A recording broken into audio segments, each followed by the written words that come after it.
Welcome to Indiana Sports Beat Radio, presented by Andy Moore Honda of Bloomington. Know your role and shut your mouth, you jabroni! Fires upfield into the end zone. It is caught.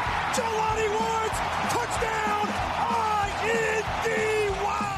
A 43-point night for Tyrese Halliburton. How do you like that, partner? Renew now, drives in low, throws up a shot. It doesn't go. Tipped up and in by Anthony Leal. Indiana takes the lead. It's pretty simple. I win. Google me.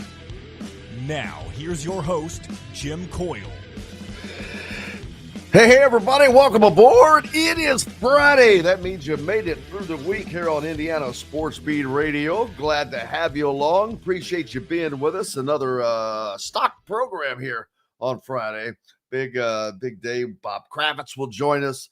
Zac Osterman from the Indy Star, of course. Dylan Sinn from the Fort Wayne Journal-Gazette. And Travis Miller from Boiler Upload, as we're going to try to cover everything. We'll touch on all that has going on in this week. And the Olympics are coming to a close. Week 2 of college football practice coming to a close just puts us that much closer to the start of the college football season. With three weeks from tomorrow, the game 1 for most schools, including Indiana, as they will host Florida International. So it's here, man. What's going on with you? Team USA basketball, we've got that to talk about. Whatever you'd like to talk about, as a matter of fact, on this Cornucopia Friday. Looking forward to getting Bob on after the event we were both at up at French Lick this week for the Corn Ferry Tour Championship that will be at French Lick in early October, brought to you by Fidelity in Leasing, and looking forward to that event as well. So it's been the week kind of flew by. Had a hot one in the middle, and then it's back to great weather again. So nobody complaining about that. Martin, how are you, sir? Appreciate you being aboard. Wyatt's on the Andy Moore Honda hotline. You can do so too if you follow along on YouTube. Hit the comment and the chat for that. Otherwise, we appreciate all of our great peeps down on the river. ESPN, the Ref 97.7, always the right call. Up in the region, the voice of the region, 1230 AM, 104.7 FM, WJOB. And, of course, the only sports station in town in Fort Wayne, 1380 The Fan, where immediately after Indiana Sports Beat, you can catch the Sports Rush. So keep it locked in right here on all of these stations for everything that's going on. Yes, Tanis says, gotta love how French Lick was named. It was a French trading post that had a salt lick for the horses in the middle of the trading post. That is true. All kinds of great history there. I mean, what you just talked about, it was like a type of monastery or something at one time. Then it was the Al Capone days. They had like 9 trains a day that went just between French Lick and Chicago. Imagine. I mean, it was crazy back then, but very cool. We'll look at the a SEC Big Ten football matchup of sorts. If these teams were playing, do a little comparison side by side. And just taking some guesses. NBC wants Snoop Dogg back on future Olympics. Why wouldn't they? Snoop Dogg is an enigma, man. He's someone who had a rough start, but has turned into a mogul. Let's see. He's just an actor. The rapper musician part. But commercials. He's a big sports fan. It's funny to see someone like that who has just climbed through every vessel of life. So he's wanted back by NBC. How has your week been? Anything extraordinarily good or bad happen? I hope it was on the good side. definitely want to be on the good side. Kansas trying to add more firepower. NFL closer to starting the season as well. Of course, we've already had that Hall of Fame game, if you want to count that. It wasn't a big one to count, but I guess you might as well if you want to. But the preseason is here for the NFL. You've got all kinds of games coming up in that regard. So it's about Snoop's been through a murder trial. You got that to add there. Yeah, Brian. He's a big Steelers fan, according to Heath. Yeah, we got Steelers fan. I wouldn't have expected that. I would have expected more of a Raiders fan. And Tannis says, nah, Snoop just thinks Tomlin is Omar Epps. That's funny. But yeah, I wish we had a little comedy going this morning because it's definitely not going to be me. Looking forward to getting Bob on today as we recovered from that tough day. It's hard to complain about a day out at French Lick on the golf course, but it was tough. I will give you that. It was a hot one. It's a hot. What's that song by? It's a hot one after dinner in the midday sun. I can't get it going, but you know what I'm thinking about. Looking forward to Bob. He's our first guest. He'll be along soon. Appreciate you guys being here. Don't forget, we're brought to you by the Ugly Grouper and powered by Andy Moore Honda. Just go to AndyMooreHonda.com and get more to your door in the best of new and used vehicle. We're back with Bob Kravitz right after this break. In the market for a new or used vehicle? Well, nobody beats the prices and selection of Andy Moore Honda in Bloomington. Right now, get a brand new Honda with no payments for 90 days. That's right, 2023 and 2024 Honda Pilots, HRVs, CRVs, Honda Ridgelines, payment-free for 90 days. Or get 0.9% APR financing for 36 months on a 2023 Honda Ridgeline. Go to AndyMooreHonda.com and get more to your door. If you're looking for a home in the Indianapolis area, you need Cheryl Sizemore from RE/MAX Advanced Realty. Cheryl Sizemore has over 2 decades of experience, and that could be the difference in you getting the home you want in today's tough housing market. Reach out to Cheryl Sizemore from RE/MAX Advanced Realty at Cheryl@IndyHomePros.com or 317-298-0961. Cheryl Sizemore from RE/MAX Advanced Realty. Let Cheryl Sizemore get you in the home you want today. Cheryl@IndyHomePros.com. Looking for someone to cater your next corporate event, family reunion, or tailgate? To some, a garnish may be nothing more than just a decoration put last on a plate. But in Bloomington, catering starts with Garnish Catering. Serving all of Bloomington and surrounding areas, Garnish Catering is waiting to help make your next event one to remember. Planning a great event shouldn't have to be stressful. Whether we quote you just for catering or a total event package, you can trust that you're making the right choice with Garnish Catering. Visit GarnishCatering.com. That's GarnishCatering.com. Garnish Catering is a proud partner of WOW Food Group. Whether it's a night out with the family, after work with colleagues, or catching the game with friends, Bubba's 33 is the place for you. Bubba's 33 offers a mouth-watering menu of selections that are all made from scratch every day. The portions are big, but the prices are small. And with over 50 big-screen TVs, you'll never miss the big game.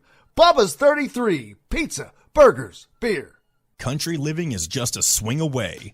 It can be hard to find the exact home that fits your family's needs, so there couldn't be a better time to build a new home with Property Shore Construction. Now building exclusively south of Bloomington within the Stonecrest Golf community. Choose from one of the gorgeous Stonecrest Signature Series house plans. We have several lots available with scenic views of the golf course. Contact Amy Rhoda with Revesco Real Estate for additional information. 812-583-0919 or go to mystonecrestliving.com. That's mystonecrestliving.com for more details. Enjoy healthy, delicious meals at home without the hassle with the Fresh Fork. Chef-curated, ready-made meals delivered right to your doorstep. proudly fueling IU athletes and now available to you with a menu that's always fresh and diverse, from hearty proteins to fresh salads. The Fresh Fork empowers you to make better food choices without compromising. Let the Fresh Fork help transform your lifestyle for a healthier way of living today at thefreshforkonline.com. Use promo code RADIO20 and get $20 off of your first order. This segment is brought to you by the Rusty Gator.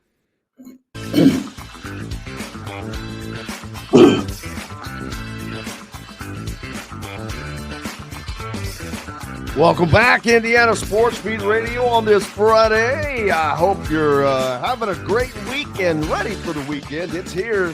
And so is Bob Kravitz from bobkravitz.com. Hello, Robert. How are you? Hello, Jim. How are you? Did you survive? I did. Don't have you in the. There we go. I recuperated. Recuperated. Yes. Yeah. It was a long, fun day and night. Yeah. See, Bob is speaking of our day up in French Lick. I was talking about earlier on Tuesday, the media day for the Corn Ferry Tour Championship, brought to you by Fidelity Leasing or United Leasing. It was a blast again. A big thanks to Brendan Sweeney, the director of media relations and player development, and Dave Harner, the director of golf operations. Dave, both of those guys were on with us. Dave has been there for 48 years, Bob. 48 years he's been in French Lick. I was playing with the guy, not the maintenance guy, but the guy who, takes care of the groundskeeper. Superintendent here. And my first shot was a completely chunked 7-iron. I thought, I'm destroying this poor guy's pristine golf course. I'm so glad I was not playing with him. I am so glad, because I probably pulled up enough to put it to sod an acre. Yeah. Yeah, I struggled, man. I struggled, but it's an incredible property, and those folks treated us right, and thank you for inviting me down. Absolutely. It would not have been as fun without it. Man, there's a lot to talk about. The Colts this Sunday, Team USA in the gold medal game. And before I forget, I saw Ted Kitchell before I left. He works for French Lick in like an ambassador role, I think. Okay. Something like that, similar. He talks to other groups, but whatever. But I hadn't seen him for a while. He looked great. Good. I know he's dealing with Parkinson's. Yeah, but he looked good. He really did. And I was like, hey, so good to see him. Looking forward to, hopefully he did some post-game shows with us in the past. He was awesome. People love him. They remember him from his TV days.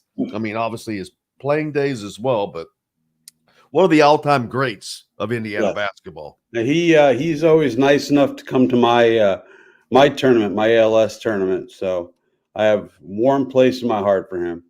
And where we cannot wait for that to occur next year. We would tell you when, but we don't know. It likes to develop its own date. Well, it's organic. We'll Bob when it's going to happen. It'll be sometime in July, I'm sure. So sometime in July is good. Yeah. Let's see. Team USA, they're in the gold medal game. The old fart saved them. I mean, LeBron, Curry, Durant. I mean, the old guys pulled it out of their ear yesterday. Serbia played about as close to a perfect game as you can possibly play. I mean, they were dropping 3-pointers left and right, and you knew 3 games against the same team, that was going to be a tough one, that last one. And they did not play well most of the game, but when you got superstars who can, wave everybody off and say, okay, I'm Kevin Durant and I'm going to get a bucket, then you let him do it and he comes through and you walk away with a very close victory. I was thinking the next Olympics is going to have a very, very different look because of what you just said. All there the are older so guys. many guys that will not be there. LeBron James right off the bat. KD won't be there. Steph Curry probably won't be there. I'm sure there are others that I'm missing, but it will be a completely different team. I'm not saying that's a bad thing, but it's usually you have a lot of carryover. It's just like really care. There's going to be a lot of change after this team. Well, what I find interesting is I saw people saying this is the best team.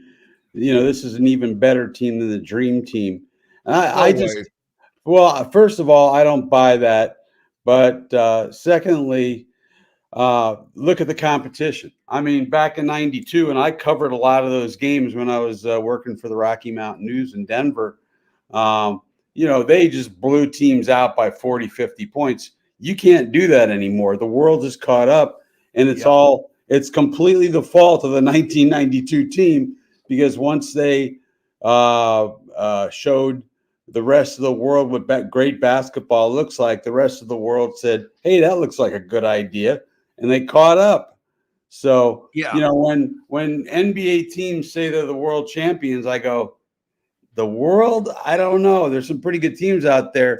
Germany won the World Basketball Championship a couple of years ago with Tyrese on it. But yeah, they coming up, Tyrese is going to have a much bigger role down the road. He's the youngest guy on the team. He's only 24, so he's going to have plenty of opportunities. Absolutely. And I think too, Jim, I think this is a good thing for Tyrese. I think it's humbled him a little bit, and I think it's brought home the idea that he's got to become a better defensive player if he wants to be the mega star that we all think he can be. I wonder, I'm sure that Steve Kerr is having those kinds of conversations with him that are beneficial to him and his career, not just these Olympics. Oh, that's what I'm saying. I think he'll come back next year with something, feeling like he's got something to prove. I think he's going to, he's got to spend the summer getting stronger. Okay. And he's got to spend the summer working on his defense, because right now you're forced to hide him on defense. He's good off the ball, but on the ball, not so much.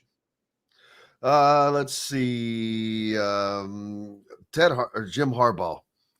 Yeah. Boy. He, Michigan in a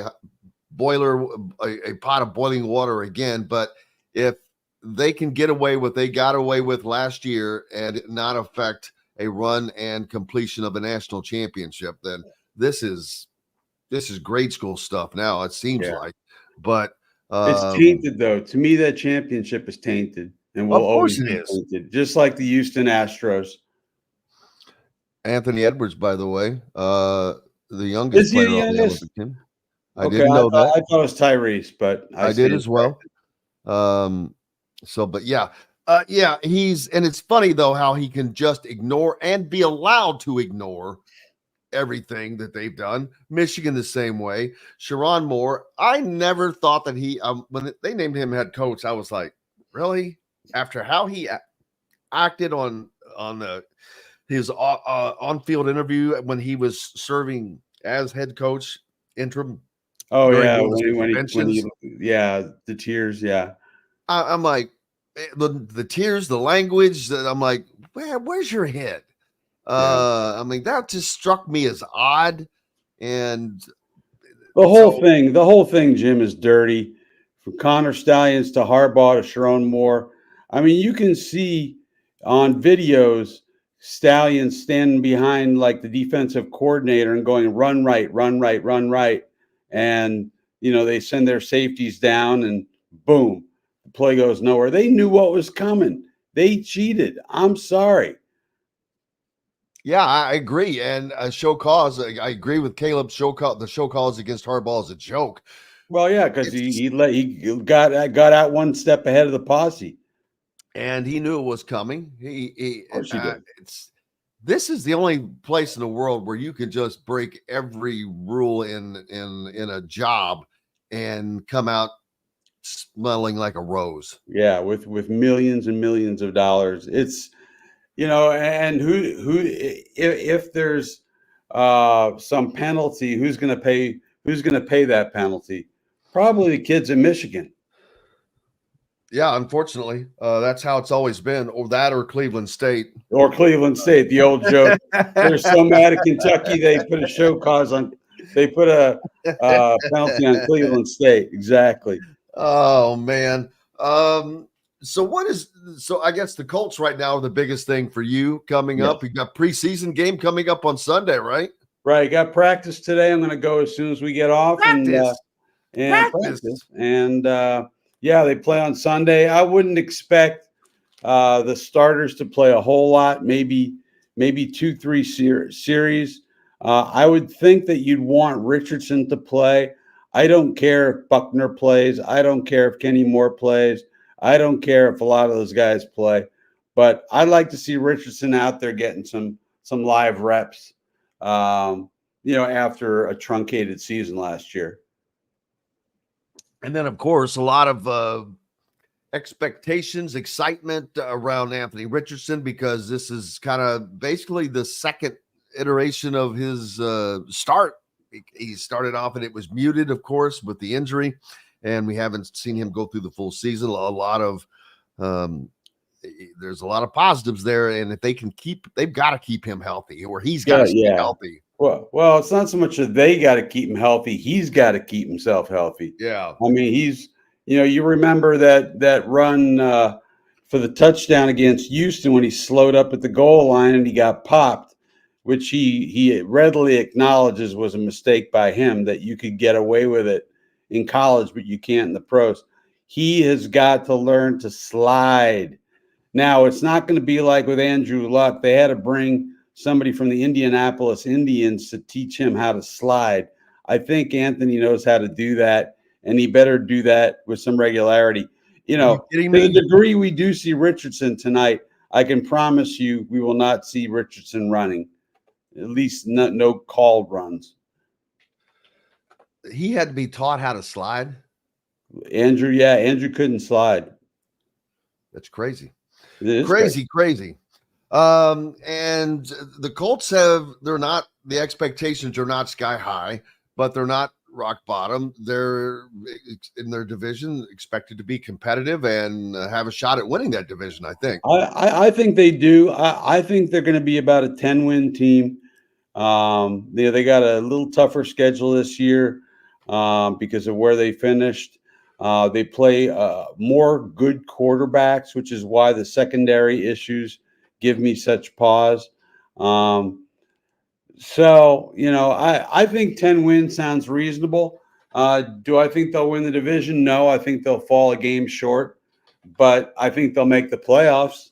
And as I've said 1,000 times, if they don't make the playoffs, I don't think we see Chris Ballard back. I just don't see how you can go 8 years and never win the AFC South. So the pressure is on this year, in my view. Absolutely. It's been a ride of, I hate to mediocrity. use the word, boy, that is the exact word I was getting ready to say. It's been a ride of mediocrity. 54-60-1 in the time that Ballard has been here. Now, I realize that you had the whole quarterback carousel and Andrew Luck retiring when nobody seemed to see it coming. But, that get out of jail free card, that has expired. It's time to start producing and start getting into the playoffs. And so I think this is a really key year for Chris Ballard. I agree wholeheartedly. We're only 3 weeks away from the start of the college football season, Bob. 3 weeks from this Saturday, Indiana hosts Florida International. Of course, Purdue will have their game as well. Purdue has a tough and rough road to hoe this year. Their season has done them no favors. And I see why they're picked to finish last. I predict they will finish last. I do too. And I don't know much about their team. And it's not because I think that they're horrible. The schedule. By God, they're 2 out their 3 non-conference games are at Oregon State and home against Notre Dame. Yeah, good luck with that. Yeah, they're they're definitely a last place team. But some people in this conversation do not think that IU is going to be all that bad. I've heard that. Some people think that they're a guaranteed bowl team. I'm one of those people. I definitely think that they're a guaranteed bowl team. And unless there's going to have to be an injury to change my mind, or a complete meltdown in that Florida International game. And I don't expect to see that. I think Curt Cignetti he seems to be very measured. I think that's a great word for me to describe him. He is measured. When you hear the cliche 1% better each day, I believe that is how he runs the program. Yeah. Down to a kind of, I don't want to say a scientific way, but he has a formula that he follows. And I'm not saying everything works. My gosh, that would be idiotic. He would be the head coach at, Ohio State or something like that if it worked perfectly. But with the schedule, with all that we have, with all that has happened with the other teams on the schedule as well, my bottom line for Indiana football is 7-5. I think that they truly should go 7-5 at a minimum, and 8. It's got to be up till after the season starts. But I hate to sound nuttier than but 9 games is not off the table. Wow. Well, because if you look at the schedule, who are the games that people think, well, that's going to be that's a loss or that? Ohio State, right? Probably Michigan, maybe. Yeah. Other than that, there are no games in that category. And that's very unusual, number one, right off the bat, because usually you're for 5 out of 7 seasons, Indiana was facing a Big Ten opponent to start the season, which was usually Ohio State or at Iowa or something crazy like that. Their schedule has usually contained the Big Ten East when it was even tougher, when playing Penn State, Ohio State, right, Michigan, and Michigan State was stronger then as well. So they don't have to deal with that. Right. And they play Michigan and Ohio State in the absolute back end of the schedule. Well, it's just hard for me to make a prediction. I'll say 5-7 just because it's IU, but it's hard to know. Yeah, I mean, you're closer to it than I am. All I know is they got 40 some odd new guys. We don't know what this new quarterback's going to do. If you're at practice a lot, I guess you get a sense of it. I don't go to practice down in Bloomington, so I don't know. But so many new faces, I just think it's going to take a little time to gel to the degree they're able to gel. And so I don't know what kind of team they have, to be perfectly honest. But given their history, 5, maybe 6 wins. If they can get to 6 wins and get to a second-tier bowl, God bless them. Good for Curt Cignetti. Absolutely. Hey, we've got to take a break. Indiana Sports Beat Radio here. Bob Kravitz is with us. Bob, you got time to stick around for one more segment? Yeah, one more quick one. I got to run to the Colts today. All right. We'll talk about some Colts and get that up and running. Appreciate you being with us here on this beautiful Friday. I hope you got big plans for the weekend and ready to get out after it. We're back with more Bob Kravitz right after this. If you're looking for a home in the Indianapolis area, you need Cheryl Sizemore from RE/MAX Advanced Realty. Cheryl Sizemore has over 2 decades of experience, and that could be the difference in you getting the home you want in today's tough housing market. Reach out to Cheryl Sizemore from RE/MAX Advanced Realty at cheryl@indyhomepros.com or 317-298-0961. Cheryl Sizemore from RE/MAX Advanced Realty. Let Cheryl Sizemore get you in the home you want today. Cheryl@indyhomepros.com.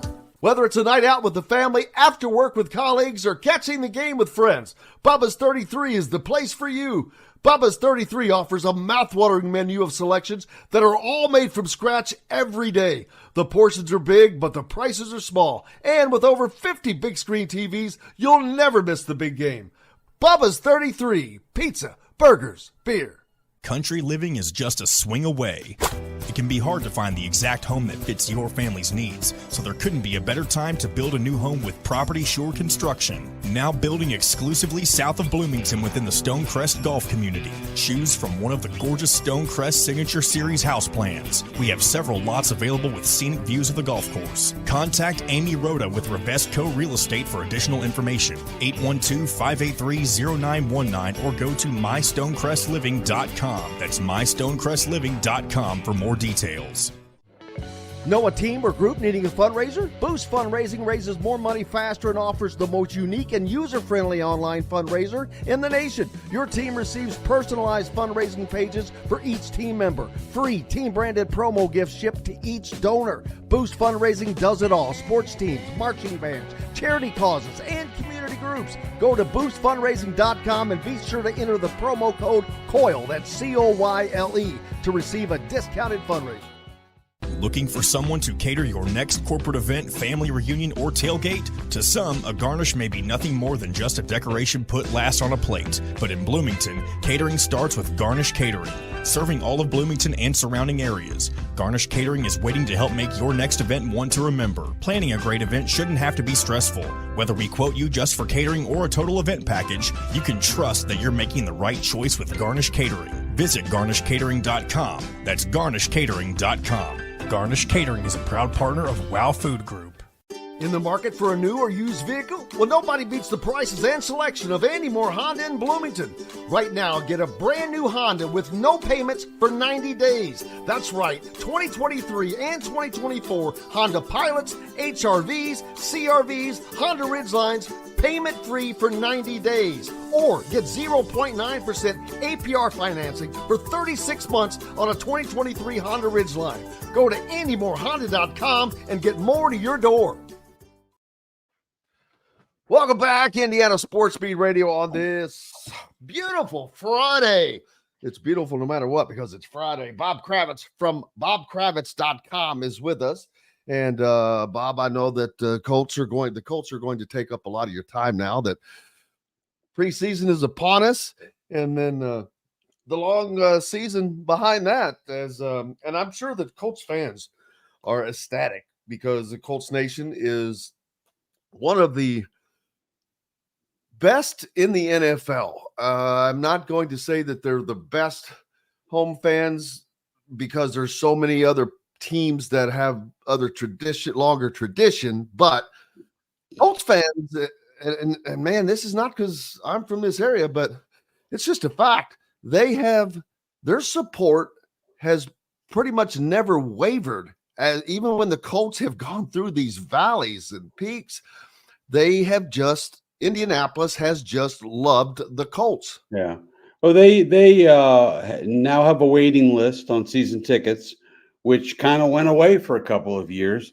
They've sold out all the season tickets. So it did ebb and flow just a little bit, after Peyton and then after Andrew Luck, it ebbed and flowed a little bit. But these are great fans. They're hardcore. They're true blue. They show up and they're smart fans. And I think Peyton Manning made them smart fans by telling them when to turn up the heat and when to shut the hell up on offense. And so I think this is a very smart group. And, they love the Colts, but they're willing to hold them accountable. They're not just, we love the Colts no matter what. Yeah, you mentioned the Chris Ballard situation. It has just been, there's no other word that fits it better. That's why it was ironic because that was the very word on my mind about to come out when you said mediocrity, because that's exactly what it's been. It's like they just keep churning, but they're not getting anywhere. They're in the same spot. They're out of the mud, but they're still in the sand. And it's like they're not getting out of the sand. Yeah, well, I mean, look, last year to me was a really hopeful year to only have Anthony Richardson for 4 games and to only have Richardson and Jonathan Taylor play 2 snaps together. to play with a defense that was 28th in the league, not very good, and to still go 9-8 and be within a couple of yards of making the playoffs, winning the division. It's pretty amazing. And I think that Shane Steichen has a chance to be the real deal. The job that he did last year was, he didn't win Coach of the Year, and he shouldn't have, but he was certainly a guy you had to consider. So now you give him JT, you give him a full season of Anthony Richardson. Hopefully Josh Downs isn't out for too long.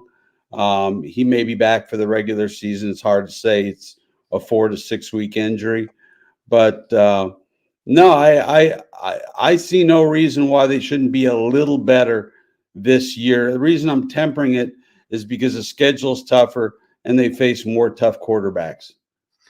Yeah, and the NFL, a new year, every year, you never know who's going to be at the top. And Kansas City, boy, it's going to be hard for them to repeat it yet again. So who is going to be that team in the NFL this year? Who is going to look strong? I don't know this year. Usually you kind of have a thought coming in, but I'm not there yet. I think Philadelphia is a team to beat. I really do. I know they fell apart last year. They've made some organizational changes in their front office, their coaching, but I think Philadelphia is going to be the team to beat. After that, I'll tell you a team that nobody's looking at that I think is going to be pretty good is Jim Harbaugh at San Diego, LA Chargers. I could live to be 100, and I'll always say San Diego and Oakland Raiders. Right. And Oakland A's. That's gonna the same with that. Yeah. But, so I think they're going to be. I think Herbert got hurt, but I think he'll be okay for the regular season. We'll see. But I think that's a team that's underachieved for as long as I can remember, and now you've got a coach who will not allow that to happen. So I think the Chargers have a really good chance to compete in the AFC West. How much pressure's on Harbaugh there? None. He's in his first year. There's no pressure. He got out one step ahead of the posse, right? And everything's good. He's making a ton of money. He's in a great market, and I think they're going to be pretty good this year. I really do. Yeah, it's going to be interesting. And then what else is keeping you busy right now? Oh, I'm trying to find my golf swing. It's eluded me the last month. Just Colts right now. And the Fever start back up on the 16th, so I'll have some stuff on the Fever coming up next week. Yeah, there's an all points bulletin out for my golf swing. Oh gosh, it's bad. Not yours. Mine is just horrendous right now. I need lessons. The end of our round at French Lick on Tuesday, with 4 holes to go, I was mailing it in. It was just, if I had not have been on the die course at French Lick, I probably would have walked off, which would have been. I was really struggling. I was getting very frustrated, but my team won.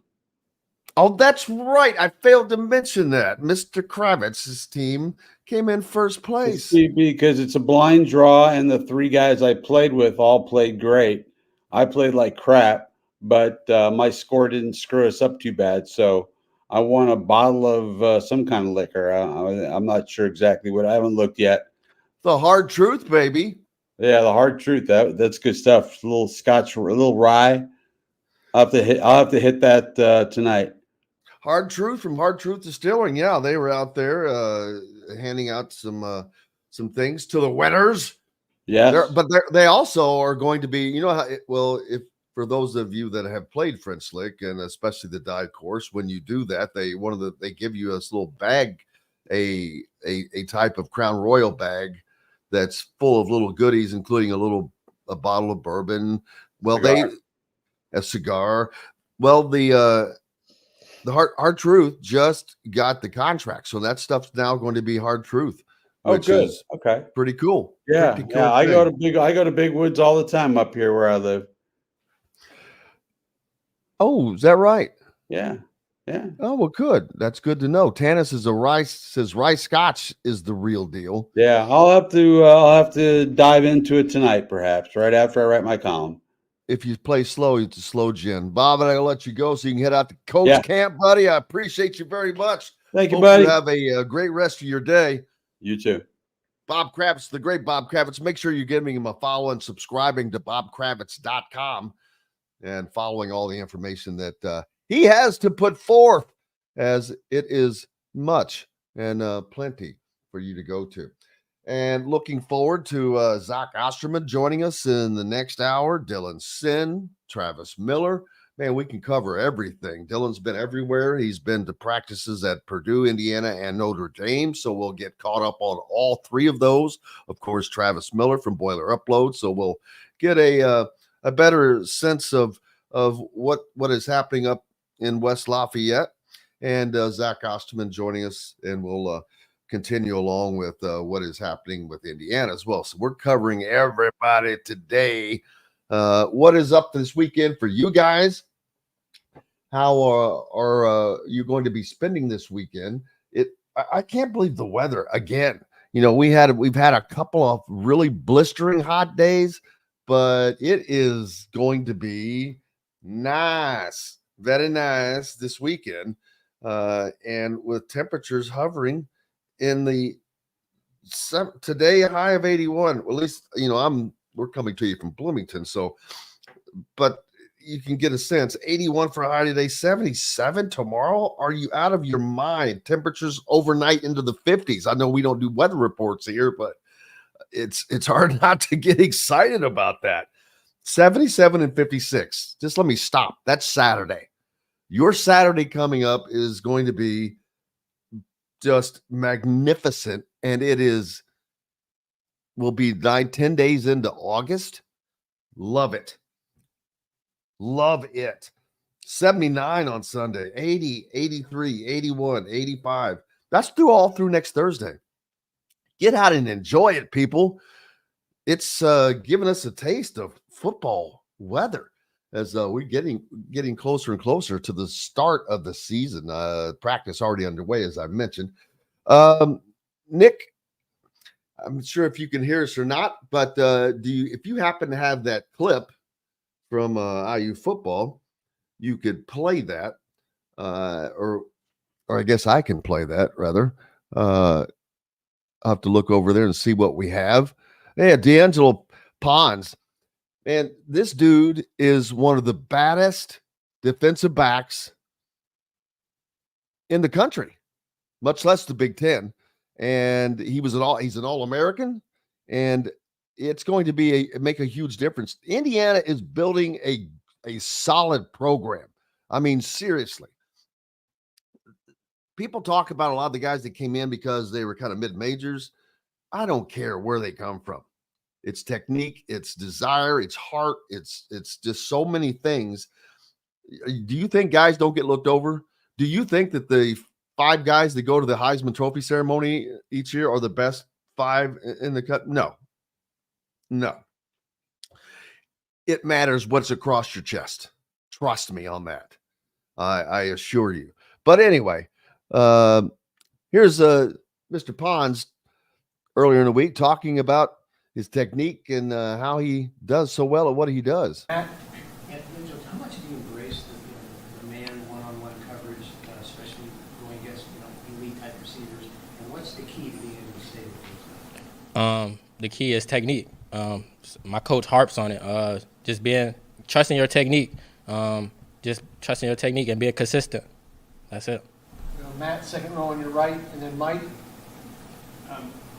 Everybody talked about the receiver room, probably one of the most deep and talented on the roster. How's it help not only you, but just you guys in secondary going against them, rep in and rep out every day? I feel like we got one of the better receiver rooms in the conference. We just get each other better every day.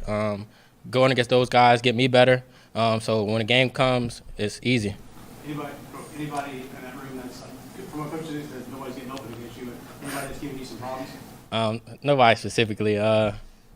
Nah, nobody specifically. Mike, front row on your right, and then Todd. You mentioned kind of the system and the scheme. What about that helps you with at quarterback? What has helped the scheme make the corners successful for JMU? I feel like the way the scheme's set up, the corners are really on the island. So that's why it's big on technique. If you don't trust your technique on the island, then you're by yourself. You're literally by yourself. So you got to trust your technique. Got to trust that technique, baby. But that's D'Angelo Pons, All-American defensive back for Indiana. And I didn't even think about that. But Indiana having one of the best, if not the best, receiving core in the Big Ten, and with a very revamped and higher octane defensive secondary, that's iron sharpening iron right there. It has to make that secondary better each day, and hopefully that secondary is making those receivers work harder to get open, and that's just going to make it all better and better. I'm looking forward to seeing this Curt Cignetti offense with the additional talent. This is the most talent he's ever had. I mean, he's brought in a lot of talent from JMU, but that's been added to the talent that was here at RU. And I think it's going to be a fun ride. And I know what he's excited about it because of that, what I just said. It's the most talent that he's ever had.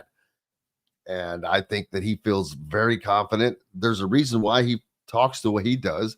He's confident without being cocky, barely on that edge. But I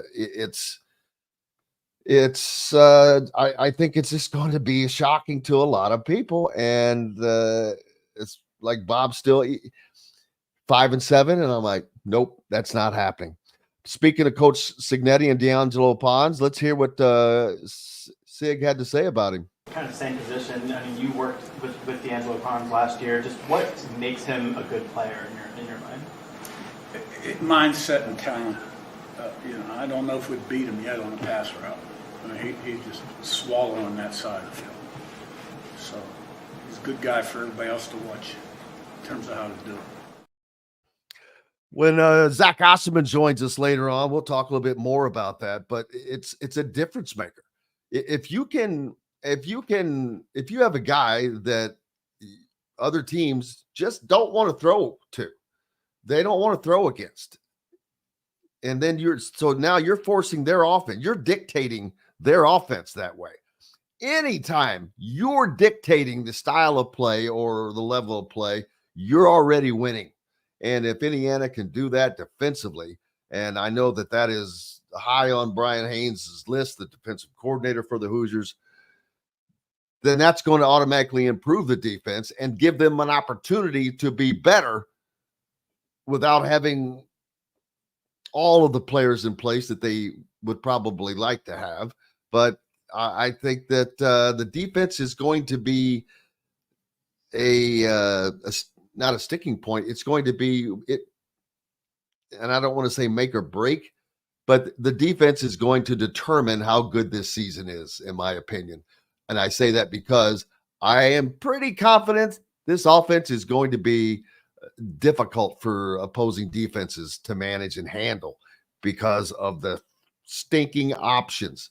There are so many options for this Indiana offense. I've talked about that before, with having one of the best, if not the best, receiving core in the conference, with having an absolutely full and talented running backs room, a talented, experienced quarterback, a line that was much improved last year, has the same coach carryover for this year.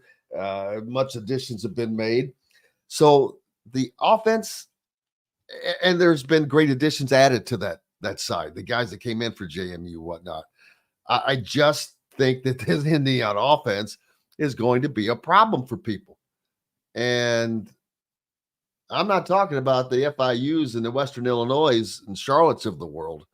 It's going to be a problem for these teams in the Big Ten. And it's going to be that's why I think with UCLA being the third game, I think Indiana wins that game. I've said it over and over. Maryland, even though it's at home, I don't know what they're going to be like at quarterback. They lost Tunga Vailoa. We're too far out to research them too much, but it's going to be exciting to see what Indiana can get done. I mean, I cannot imagine a truly successful football season in which it changes. I'm looking forward to see if the change in the fan interest and support that has to happen for Indiana. You know, we look at their facilities and this and that, but the fans have to start supporting the team. And by that, I mean, there needs to be more, and they need to stay throughout the game. I mean, okay, if it's a blowout, go ahead and leave with a couple minutes to go. I wouldn't care, but the students have got to, the people that are going out at halftime and not coming back, man, that's weak. That is weak. You do not see that at any other program. Even programs that are not, Purdue has good support. I'll tell you, their fans support their football team a little bit better than I think a lot of Indiana fans. And I don't want to hear nope, it doesn't matter. Doesn't matter. If you're going to go. So, but I think that the reasons to be there this year are going to be abundant. I think the reasons for staying, that it's a habit that is going to have to be broken. People leaving, or the students leave, go out at halftime, or people go out at halftime to hit the tailgate and not coming back is a habit. It's a habit formed partly because of apathy. It probably starts with apathy because of the success factor, not having been there in the past. I would hope and think that fans would have the interest in seeing the success this year all the way through, and we'll see if that is actually the case. Now, with FAU, that's going to be an interesting, it's the start of the season, so that gives tons of people a reason to come out, reason to go, tailgate, all that. It's the first game So how many did they get? How much, what percent of the capacity of Memorial Stadium is filled? I'm just interested to see that. Has there been a change with a lot of talking by fans that they're excited and they're this and all that? The attendance will show me how much of that is really true that they're believing. If you're not studying it, I guess for those people that still just base this on Indiana's history, that's what I am saying. You can't do that now. Not with this staff and this team. Again, I'm not saying they're going to go win the Big Ten championship, but I think that these guys, this staff, Kurt Cignetti, they do not adhere to Indiana's past. They don't care. They don't give a rat's butt about what Indiana has done in the past. They don't care that this is a 1-8 Big Ten team last year, because that team is basically non-existent. It's gone. The major pieces of what's going to transpire this year are not that from last year.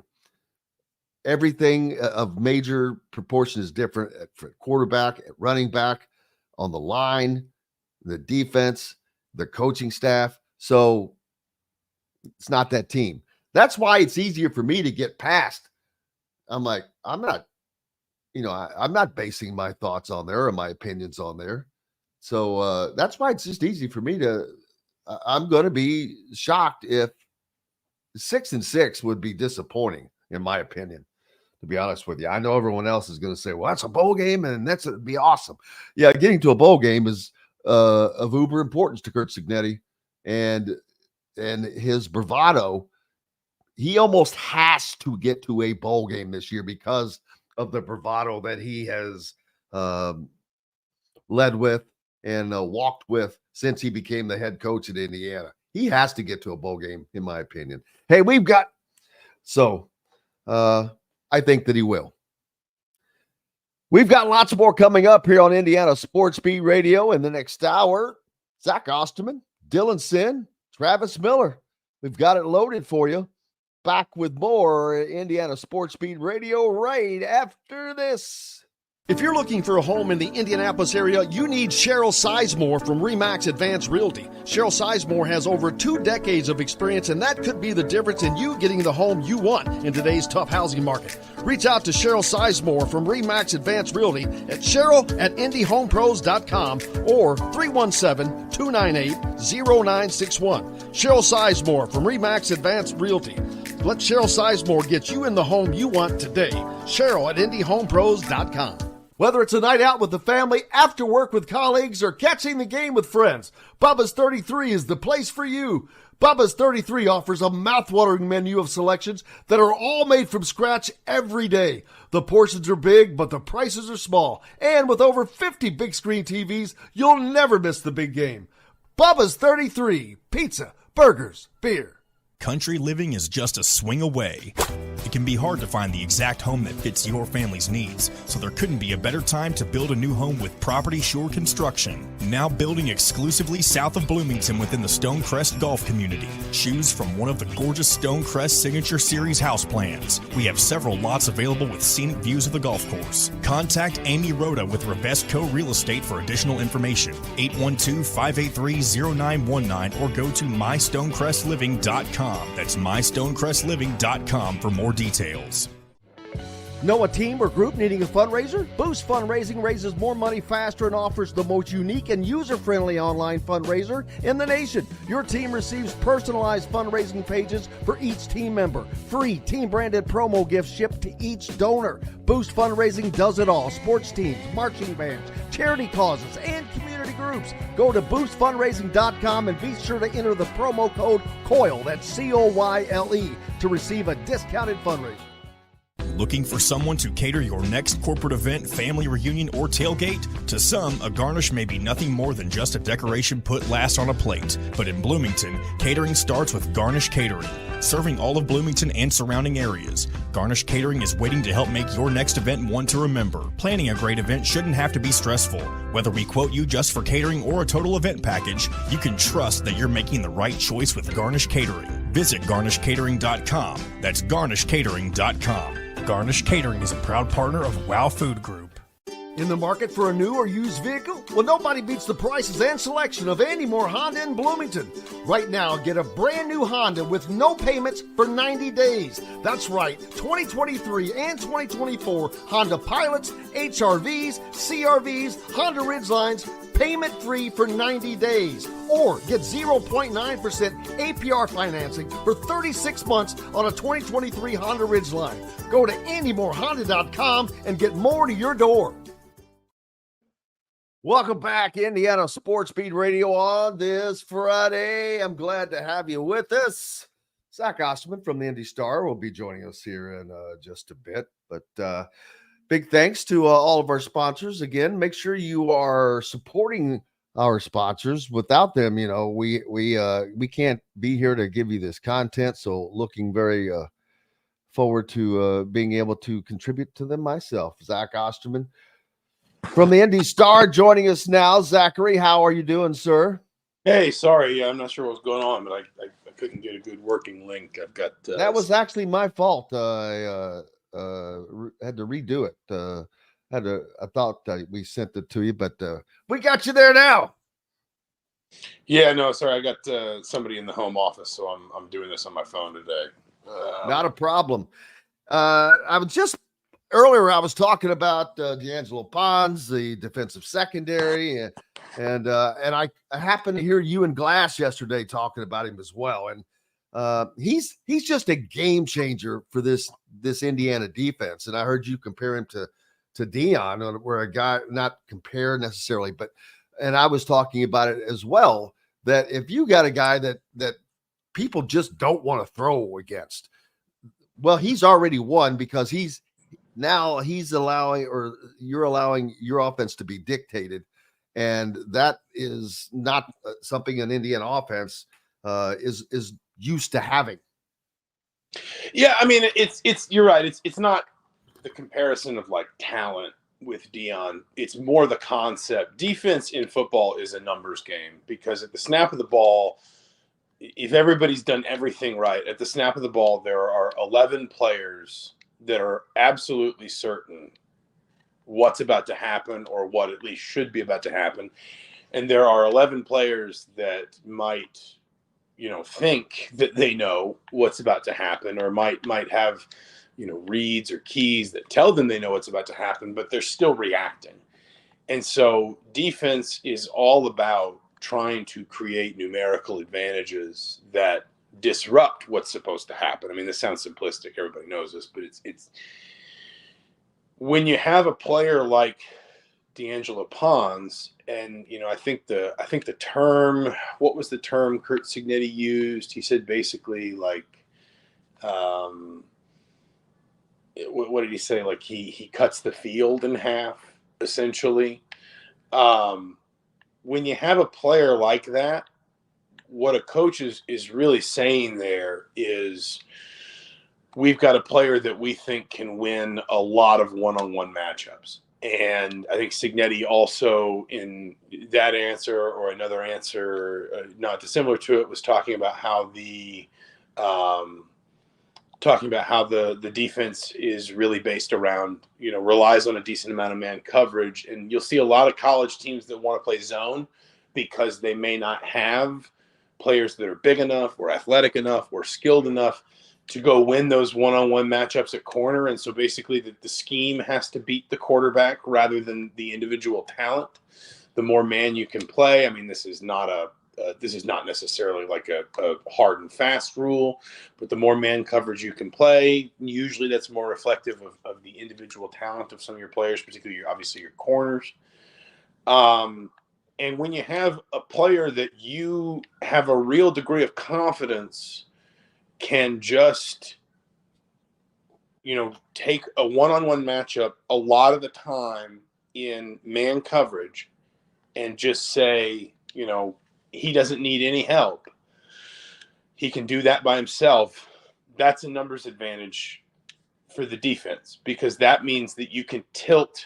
It's not necessarily a numbers advantage in terms of 11 on 11, but it is a numbers advantage when you hear a coach talk about a corner that can kind of cut the field in half. This is the way Deion used to be, and Deion was the master of it because Deion was probably the best cornerback of all time. But Deion could cover such a wide area one-on-one without any help that shrank the field. That meant that there was less, because obviously, it's conceptual, but offenses are not going to run receivers to the same spots because then they'll just run coverage into each other.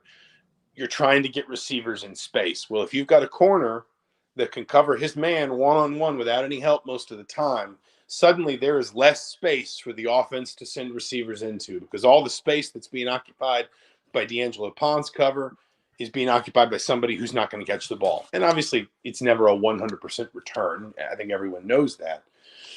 But it's more kind of just this idea that you make the whole process of scheming simpler when you've got a guy that can really just cut up the field like that for you, because suddenly you don't have to tilt your coverage to help a player. You can shrink the field. You can move your safeties a little bit further over.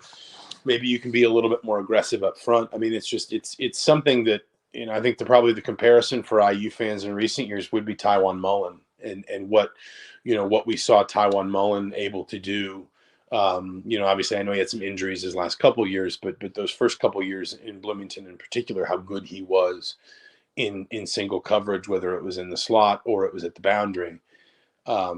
Indiana hasn't really been able to replace that version of Tywone Mullen since his injuries kind of kicked in, unfortunately for him and for Indiana. And it seems like Indiana believes Pons can be the same sort of player. Yeah, and that's one thing that will make this team different. It would give them more confidence, but it also, with the receiving core that Indiana has and the defensive backs room that they have, this is a great, when you talk about iron sharpening iron, well, there could not be a better scenario for Indiana to set up to make both better than this is. And the defense is probably a little behind the offense, I think, but as far as talent, maybe. But as far as putting things into scheming and whatnot, I don't know who's ahead of whom. I think that Kurt Cinetti seems to have done a very good job of blending his system in with these players, and they seem to be understanding it. I don't know if that's because he has made it easier for that reason in some way, but it's Indiana needs to click on offense this year, and I think that they're going to, from what we saw in the spring game.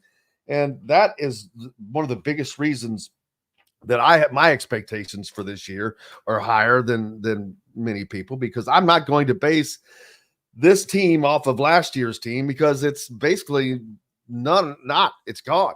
It won't be the same quarterback. It won't be the same running backs. It's going to be a blend of the receivers, but with some great talent added.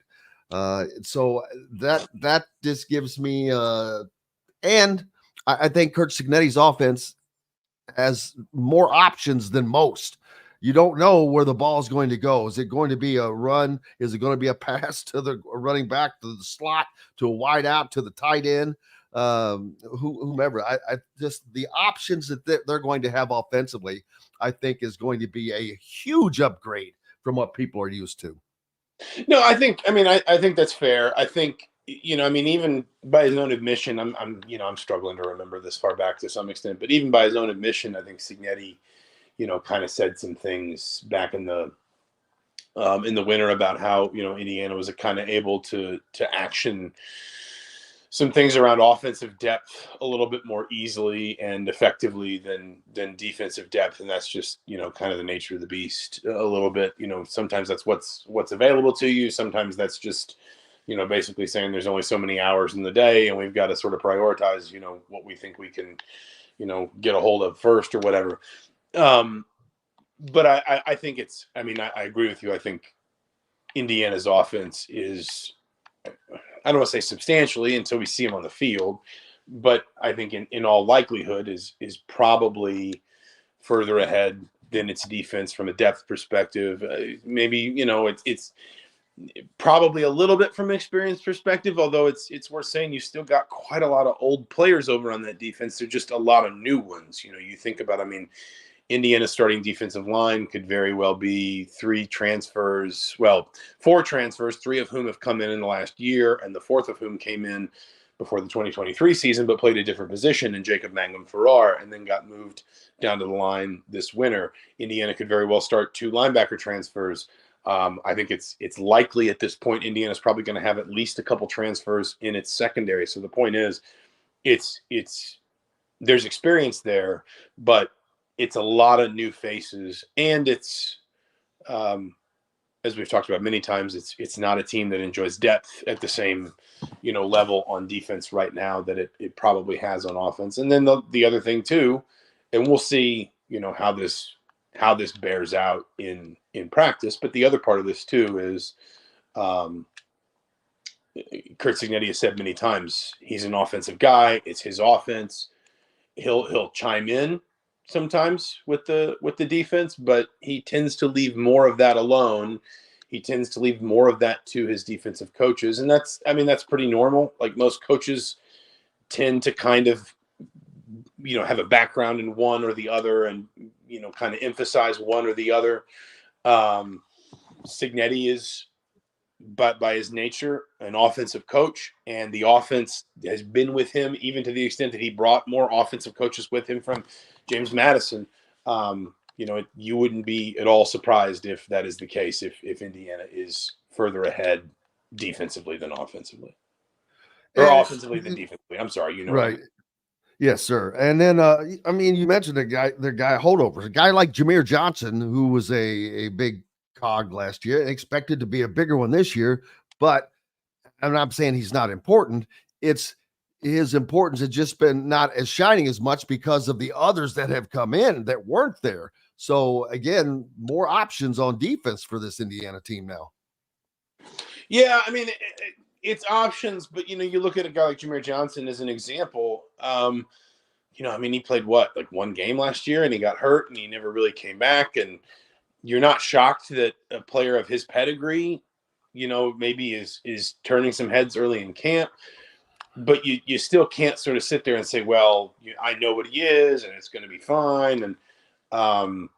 And then you also, the other part of it is you also look at what's behind him and you sort of say, okay, Indiana's also got to make sure that Jamari Sharp's up to speed, or if it's going to play a younger corner, that player's ready, whatever it might be. And I mean, we said this at the time, this is why it's so important to add somebody like D'Angelo Pons or CJ West, either one, because we looked at tackle and we looked at corner and we said, these are two spots that these are two really important positions on a defense that Indiana right now could probably use some real help with, and being able to at least land players that have some experience. Obviously in Pons' case, knows the scheme. The coaches know what he's capable of. If this winds up being the kind of season Indiana hopes it'll be, I wouldn't be stunned if we look back and say that those two spring adds, Pons and West, were a really big deal that maybe we didn't even quite appreciate the importance of at the time. What is anything stuck out or jumped out from practice when you've been able to get there? Not a ton. I mean, they're only giving us obviously so much access at the moment.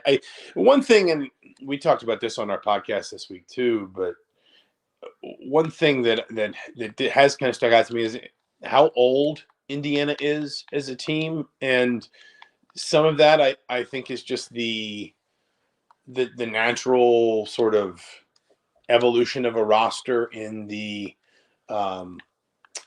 portal era, that teams don't necessarily have to be young anymore. But in the same breath, coaches will often say things like, oh, it's my first year, I need time, let me develop my guys.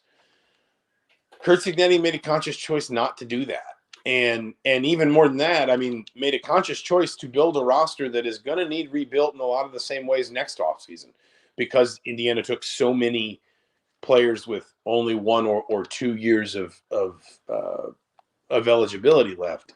So it feels like, yes, there's an extent to which it is a quote unquote sign of the times, but it's also a choice Cignetti made to build even through transfers and having to kind of reload some things because of everybody who went in the portal. A choice he made to opt for a more experienced team that maybe backs up this sort of ethos of, I'm here to win now. I'm not here to win in 3 years. I'm not here to tell you about how good all these freshmen will be once we finally got our teeth sunk into developing them. I'm here to get this thing moving, get this train moving down the tracks at a certain rate of speed right here and right now.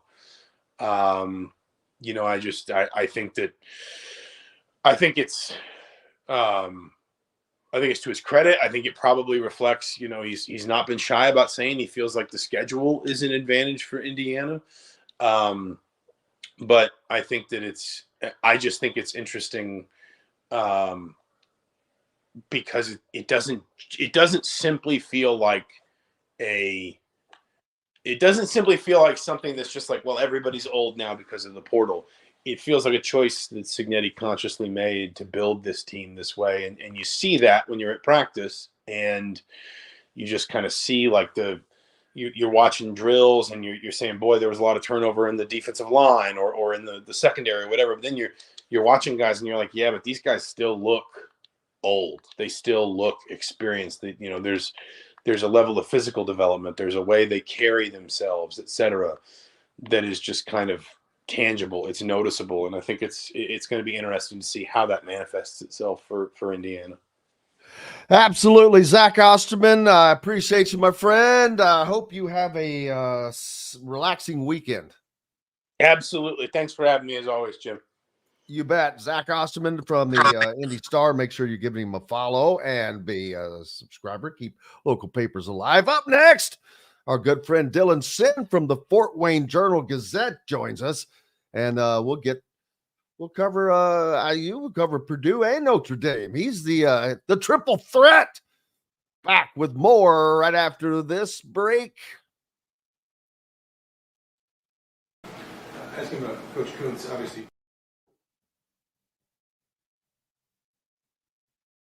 In the market for a new or used vehicle? Well, nobody beats the prices and selection of Andy Moore Honda in Bloomington. Right now, get a brand new Honda with no payments for 90 days. That's right, 2023 and 2024 Honda Pilots, HRVs, CRVs, Honda Ridgelines, payment-free for 90 days. Or get 0.9% APR financing for 36 months on a 2023 Honda Ridgeline. Go to AndyMooreHonda.com and get more to your door. Looking for someone to cater your next corporate event, family reunion, or tailgate? To some, a garnish may be nothing more than just a decoration put last on a plate. But in Bloomington, catering starts with Garnish Catering. Serving all of Bloomington and surrounding areas, Garnish Catering is waiting to help make your next event one to remember. Planning a great event shouldn't have to be stressful. Whether we quote you just for catering or a total event package, you can trust that you're making the right choice with Garnish Catering. Visit garnishcatering.com. That's garnishcatering.com. Garnish Catering is a proud partner of WOW Food Group. If you're looking for a home in the Indianapolis area, you need Cheryl Sizemore from RE/MAX Advanced Realty. Cheryl Sizemore has over 2 decades of experience, and that could be the difference in you getting the home you want in today's tough housing market. Reach out to Cheryl Sizemore from RE/MAX Advanced Realty at cheryl@indyhomepros.com or 317-298-0961. Cheryl Sizemore from RE/MAX Advanced Realty. Let Cheryl Sizemore get you in the home you want today. Cheryl@indyhomepros.com.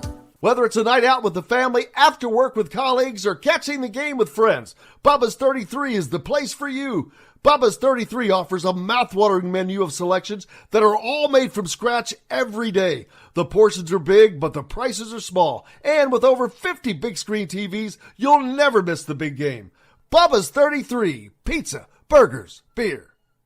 The Ugly Grouper, located on beautiful Anna Marie Island, Florida, is the place to be, and not just because they have unforgettable meals, including locally sourced seafood.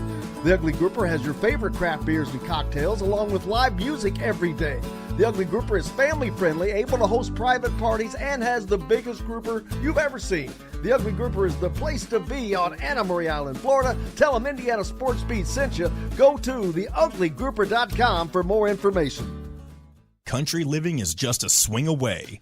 It can be hard to find the exact home that fits your family's needs, so there couldn't be a better time to build a new home with Property Shore Construction. Now building exclusively south of Bloomington within the Stonecrest Golf community. Choose from one of the gorgeous Stonecrest Signature Series house plans. We have several lots available with scenic views of the golf course. Contact Amy Rhoda with Revesco Real Estate for additional information. 812-583-0919 or go to mystonecrestliving.com. That's mystonecrestliving.com for more details.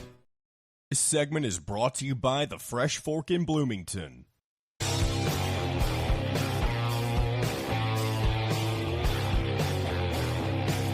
Welcome back, Indiana Sports Beat Radio on this Friday. Thank you so much for being with us. Our good friend Dylan Sinn from the Fort Wayne Journal-Gazette joins us now, and Dylan has been a busy boy.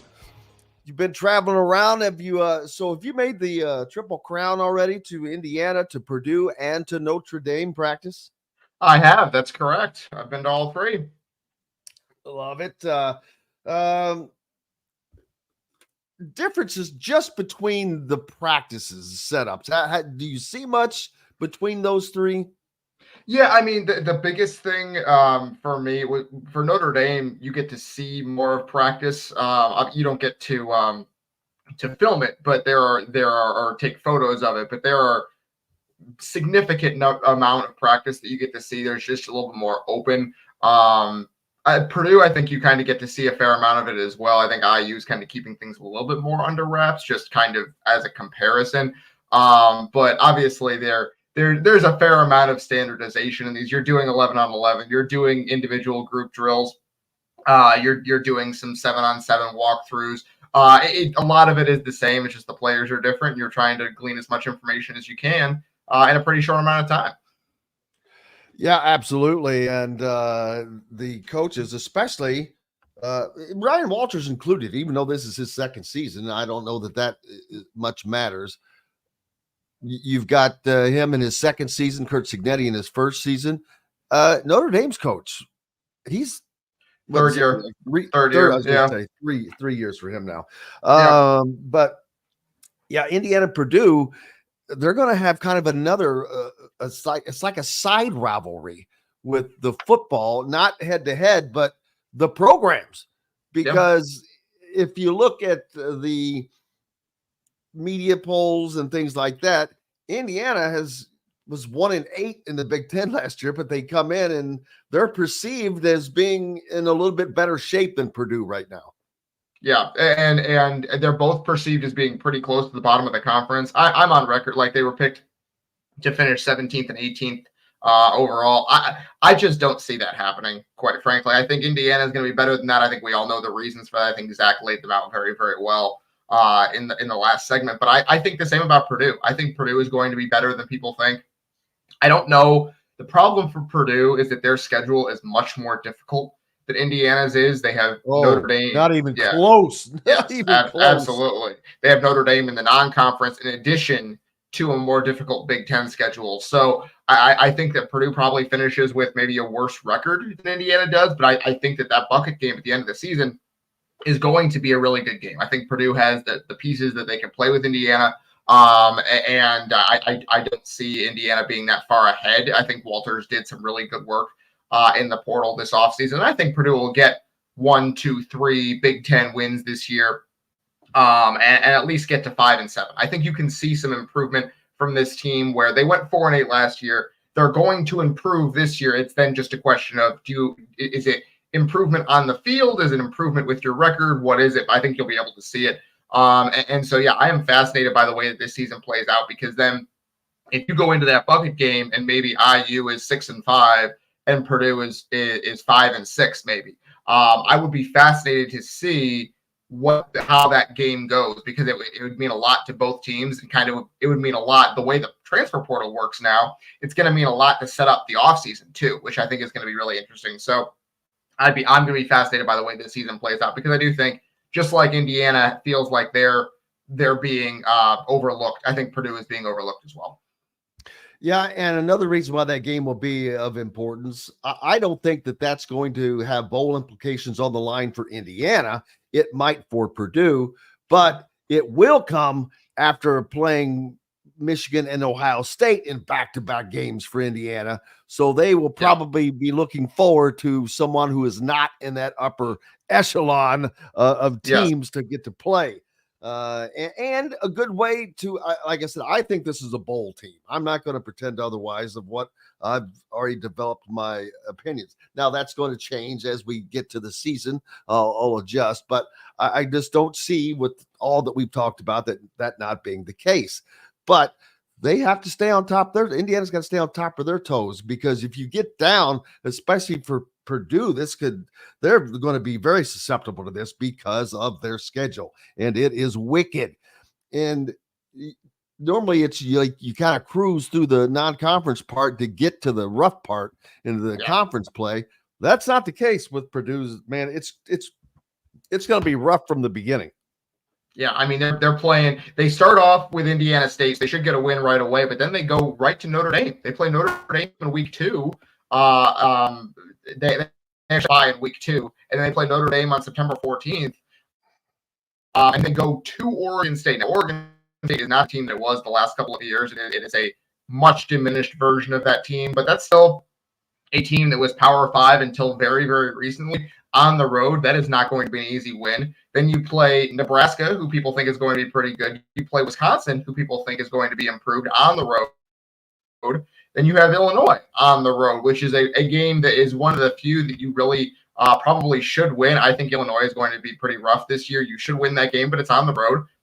Then you play Oregon, and obviously that's one of the best teams in the country. So if you don't beat Illinois, you are looking at a potential. If you don't beat Illinois and Oregon State, you are looking at a potential maybe 1-6 start here, which really could derail some things pretty early for Purdue. So that Oregon State game is going to be really, really important. You go get a win there. You finish the non-conference 2-1. You feel like you have a chance coming home to face Purdue or to face Nebraska the next week. I think that if you get to 2-1, then you face a Nebraska team that people think is going to be pretty good, but hasn't really proven it yet. then you would go in and get a chance to beat them at home, and you can kind of build some momentum. If not, things start to get pretty hairy pretty quickly. So I think we're going to find out a lot about this team within the first couple of weeks of the season. I think the Big Ten and overall is going to be there's just so much to learn because we've talked about UCLA and the prospective problems there with what we've already seen, but a lot of that is guessing work on our part because although we know they're in Los Angeles, that's a joke. If you recall, their head coach wanted to make sure that everybody in the Big Ten Media Day audience knew that although we probably didn't know a lot about UCLA, they're in Los Angeles. That's right. They are. They play at the Rose Bowl. Did you know that? I've heard. So he checked that one off the box.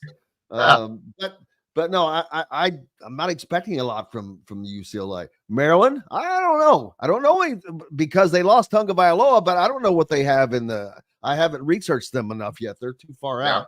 But Mike Loxley does a great job. Northwestern's always pretty solid. Nebraska is going to be interesting because they have gotten better under Matt Rule, but they have a true freshman quarterback, and that's usually not an easy role to play, especially in the big leagues. Washington, completely new team, and we can go on down the road there.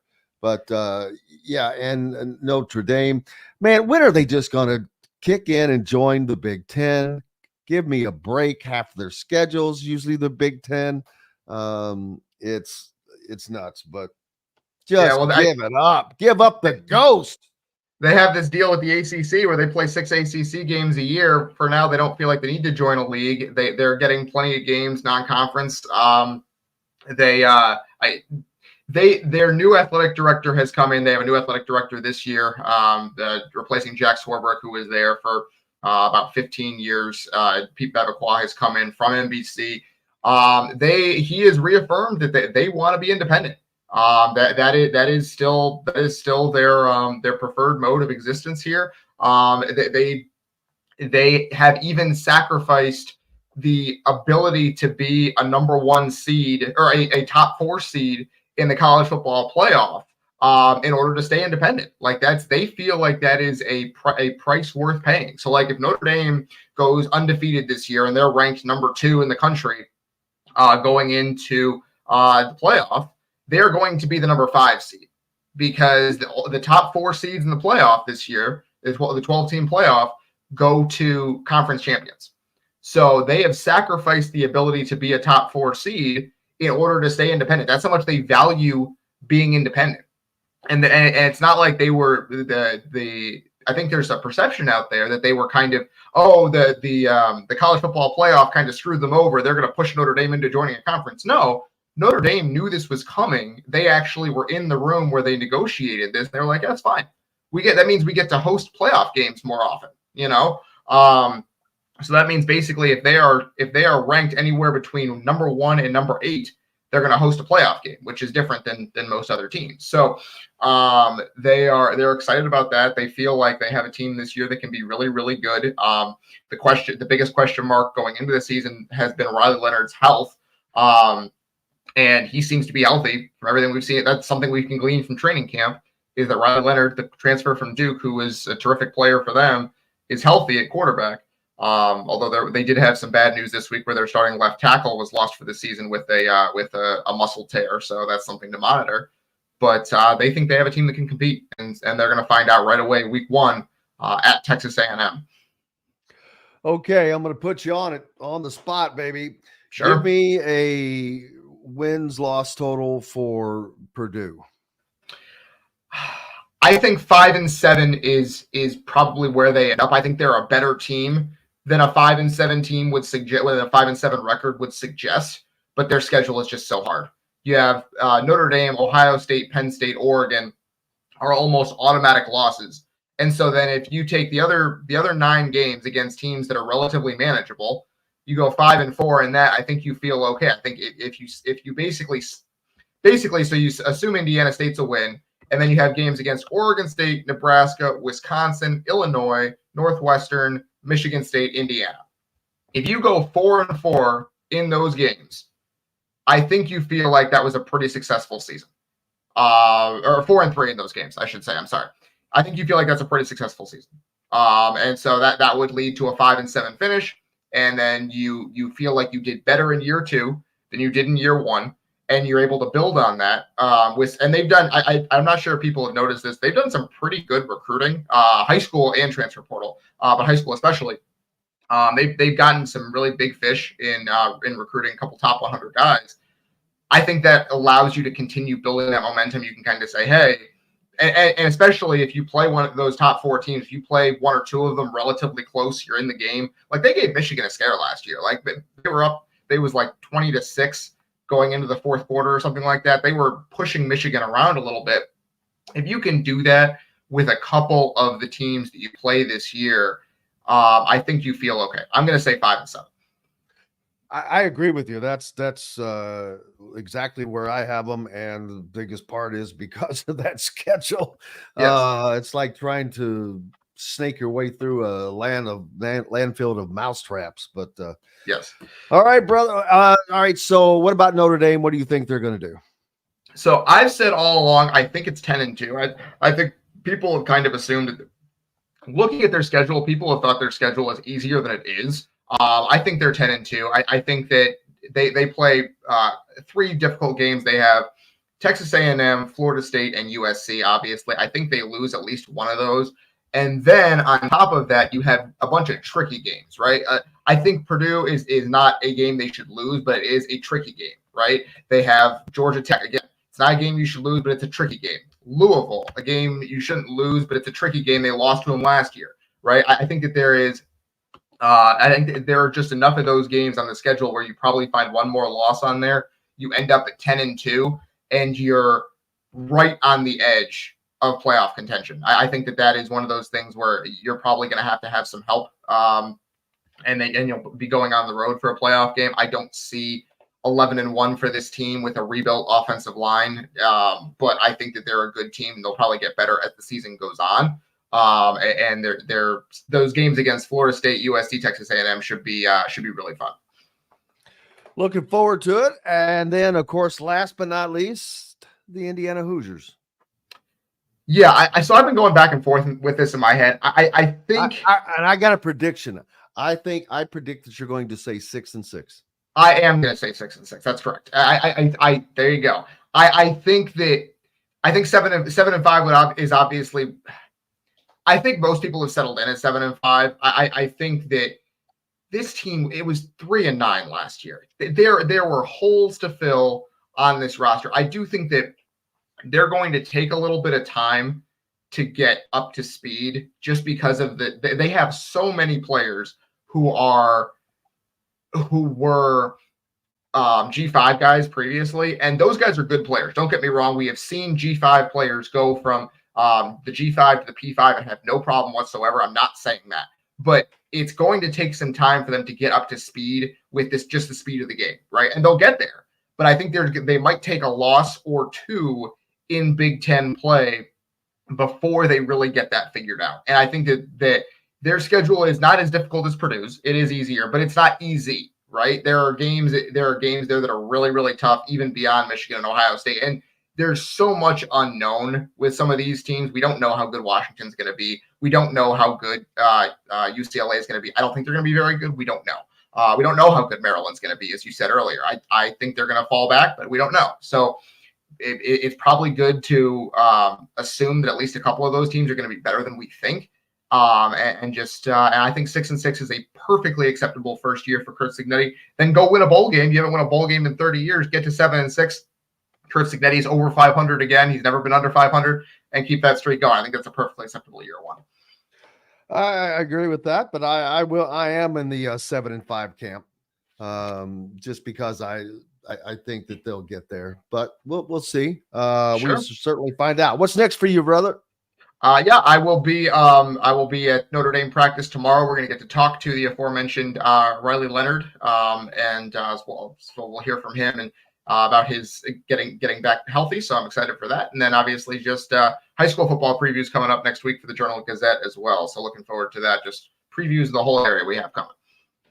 It's on its way. Thanks, brother. I hope you have an outstanding weekend. All right. Thank you, Jim. You as well. Appreciate it. Absolutely, anytime. Hey, we've got more coming up. Travis Miller from Boiler Up Below joins us next, and we'll continue talking some Big Ten football. Back with more right after this. Enjoy healthy, delicious meals at home without the hassle with the Fresh Fork. Chef-curated, ready-made meals delivered right to your doorstep. Proudly fueling IU athletes and now available to you with a menu that's always fresh and diverse, from hearty proteins to fresh salads. The Fresh Fork empowers you to make better food choices without compromising. Let the Fresh Fork help transform your lifestyle for a healthier way of living today at thefreshforkonline.com. Use promo code RADIO20 and get $20 off your first order. Country living is just a swing away. It can be hard to find the exact home that fits your family's needs, so there couldn't be a better time to build a new home with Property Shore Construction. Now building exclusively south of Bloomington within the Stonecrest Golf community. Choose from one of the gorgeous Stonecrest Signature Series house plans. We have several lots available with scenic views of the golf course. Contact Amy Rhoda with Revesco Real Estate for additional information. 812-583-0919 or go to mystonecrestliving.com. That's mystonecrestliving.com for more details. Whether it's a night out with the family, after work with colleagues, or catching the game with friends, Bubba's 33 is the place for you. Bubba's 33 offers a mouthwatering menu of selections that are all made from scratch every day. The portions are big, but the prices are small. And with over 50 big screen TVs, you'll never miss the big game. Bubba's 33, pizza, burgers, beer. Looking for someone to cater your next corporate event, family reunion, or tailgate? To some, a garnish may be nothing more than just a decoration put last on a plate. But in Bloomington, catering starts with Garnish Catering. Serving all of Bloomington and surrounding areas, Garnish Catering is waiting to help make your next event one to remember. Planning a great event shouldn't have to be stressful. Whether we quote you just for catering or a total event package, you can trust that you're making the right choice with Garnish Catering. Visit garnishcatering.com. That's garnishcatering.com. Garnish Catering is a proud partner of WOW Food Group. If you're looking for a home in the Indianapolis area, you need Cheryl Sizemore from RE/MAX Advanced Realty. Cheryl Sizemore has over 2 decades of experience, and that could be the difference in you getting the home you want in today's tough housing market. Reach out to Cheryl Sizemore from RE/MAX Advanced Realty at cheryl@indiehomepros.com or 317-298-0961. Cheryl Sizemore from RE/MAX Advanced Realty. Let Cheryl Sizemore get you in the home you want today. Cheryl@indiehomepros.com. In the market for a new or used vehicle? Well, nobody beats the prices and selection of Andy Moore Honda in Bloomington. Right now, get a brand new Honda with no payments for 90 days. That's right, 2023 and 2024 Honda Pilots, HRVs, CRVs, Honda Ridgelines, payment-free for 90 days. Or get 0.9% APR financing for 36 months on a 2023 Honda Ridgeline. Go to AndyMooreHonda.com and get more to your door. This segment is brought to you by the Fresh Fork in Bloomington.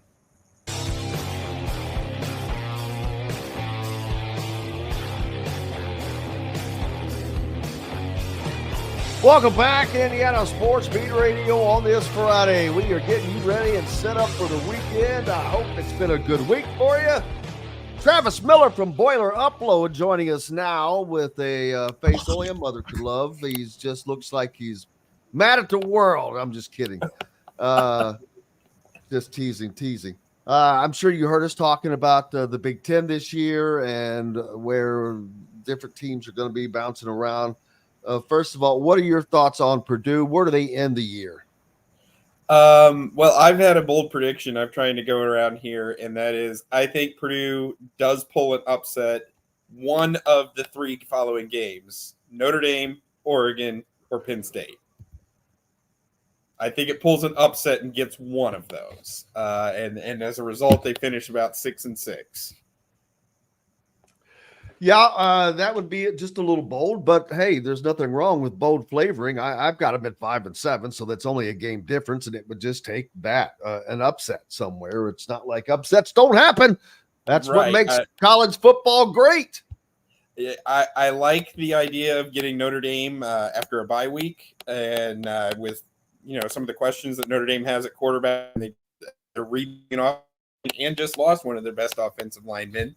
I think that makes things interesting. And the Oregon game, yes, I think in a vacuum, Oregon should win that game and comfortably, but it is a Friday night game, Oregon's first road game east of the Mississippi in the Big Ten, and it comes just 6 days after they host Ohio State in what is just going to be a gigantic game. And I think that's three elements that you kind of see when these upsets crop up.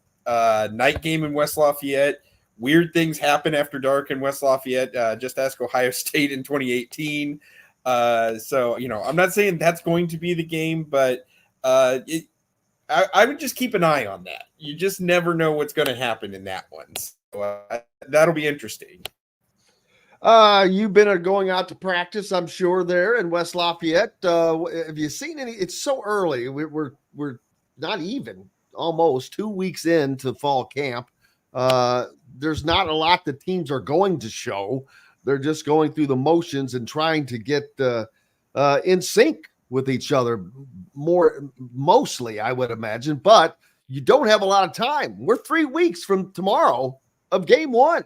And so that's a lot to get down and be ready to play an actual game, especially with how today's practices are structured. A lot less tackling.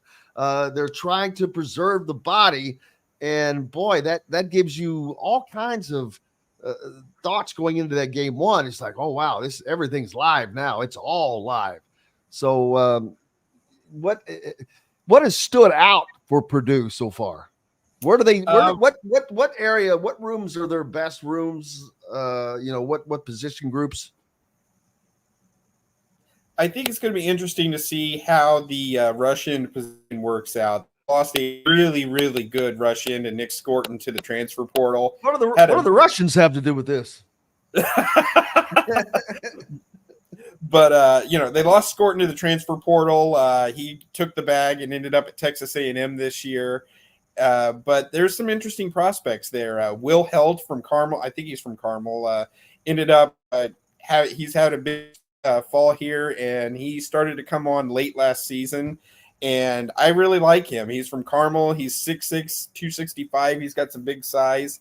And then there's a couple of additions that they had out of the transfer portal that could contribute there.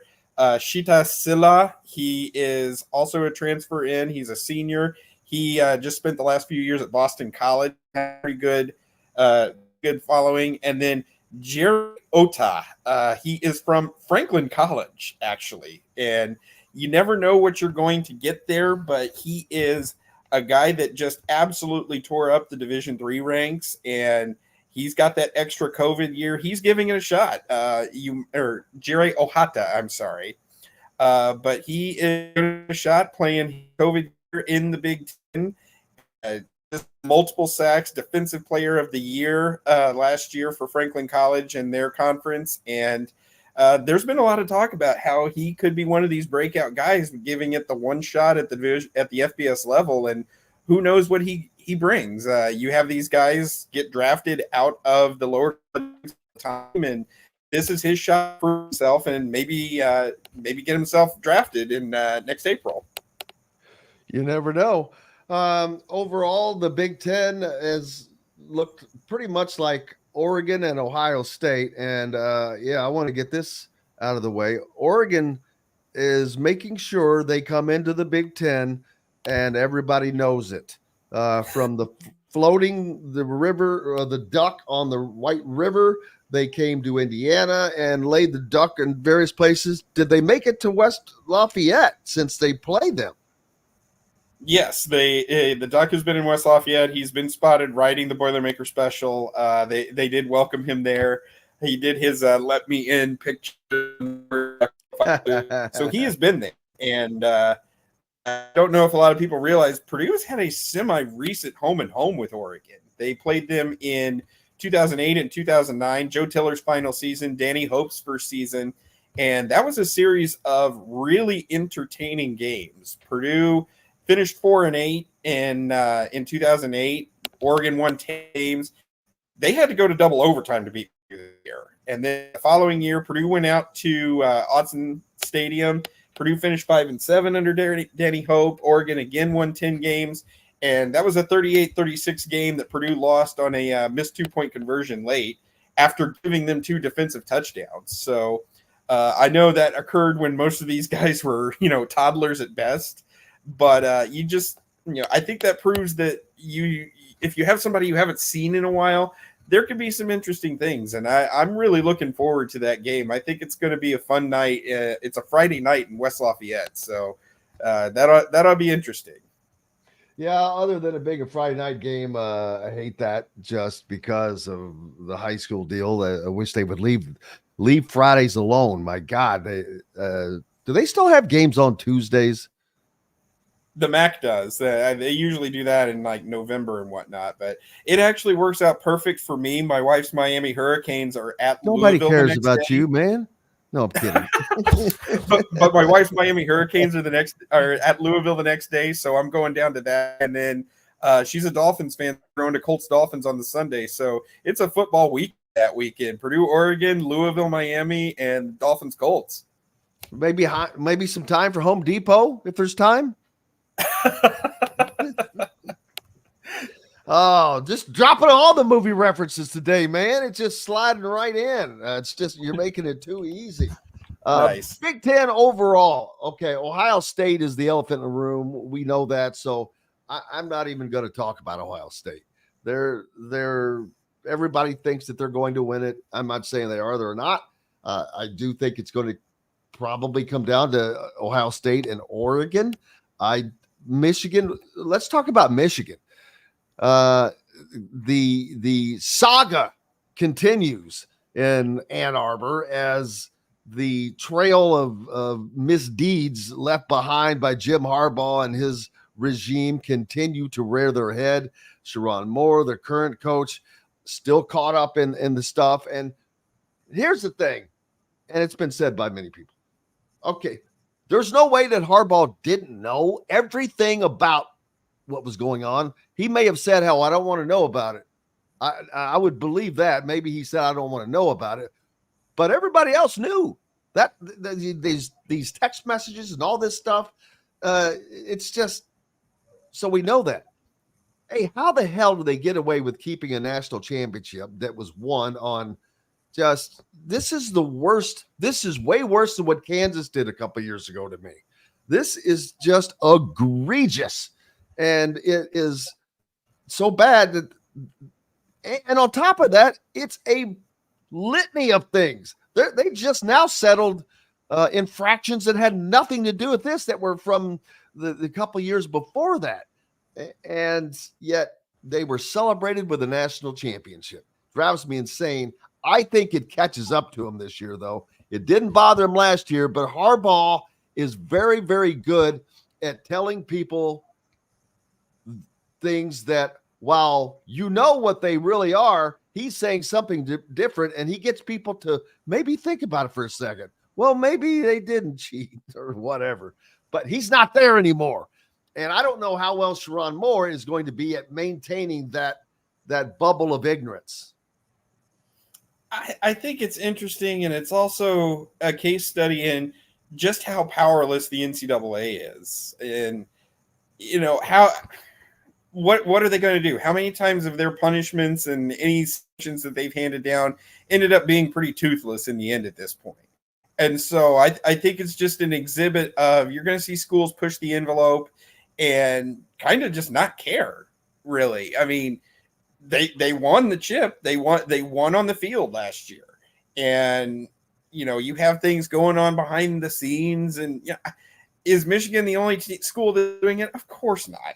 Of course not. Everybody's looking for ways to cut corners. Well, and everything I don't else. I don't think another school was doing what they were doing with the Connor Stallion stuff. But at this, there's also a case of how much did that Connor Stallion stuff really help? Well, I'll tell you how much it helped to me. They were 0-7 against Ohio State until the very year that this allegedly started, and those were the only two times that Michigan beat Ohio State under Jim Harbaugh. Fair enough. And it's interesting to see. I mean, I don't know. You still got to go out on Saturday and make plays, honestly, and everybody is looking for some sort of edge. And I'm not seen something like this, and somebody else is going to do something else that's going to be drastic. I'm surprised that we don't have people trying to hack in on radio frequencies on Saturdays. Well, that's next. Now, yeah, that's next. That's just now coming with the radio communication for the sidelines. I didn't even think about that, but you're ahead of the game, Travis. You may.